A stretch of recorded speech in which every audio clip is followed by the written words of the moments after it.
Ce 22 décembre 2021, le public français a enfin l'opportunité d'aller voir le film d'animation Tous en scène 2 sur grand écran. Une sortie cinématographique attendue par les plus jeunes mais également par les artistes qui prêtent leur voix aux héros. À cette occasion, Jennifer s'est entretenue avec nos confrères de Nice Matin pour parler de son expérience mais également de sa carrière. L'occasion pour la chanteuse de 39 ans de se souvenir de certaines désillusions. Durant son entrevue, Jennifer s'est penchée sur les nombreuses similarités qu'elle partage avec le personnage de Rosita. Car après avoir confié s'être reconnue dans certaines situations que vit son personnage dans ce deuxième opus, la coach de The Voice s'est ensuite un peu plus épanchée sur les désillusions qu'elle a elle-même essuyées durant sa carrière. À titre personnel, j'ai été marquée lorsqu'il a fallu annuler un concert dans un stade, a-t-elle d'abord indiqué. Et de poursuivre, amère, mais il y a eu d'autres désillusions.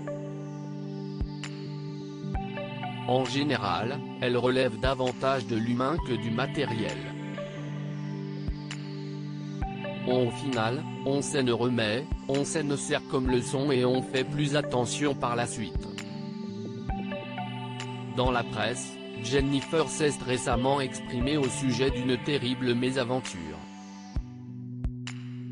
Lors d'un entretien accordé aux Parisiens en octobre dernier, l'interprète de Tube au soleil, 2002, était revenue sur le portrait un peu particulier qu'elle avait eu durant sa participation à la toute première saison de la Star Academy.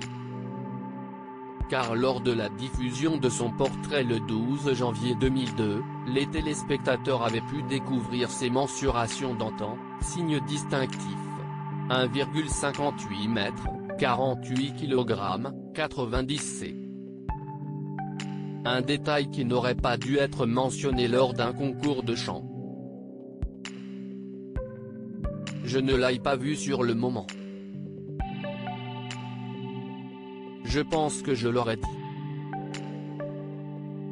Je suis très polie, très respectueuse, mais j'aurais ouvert ma bouche à ce moment-là, avait alors indiqué l'épouse d'Ambroise Fieschi.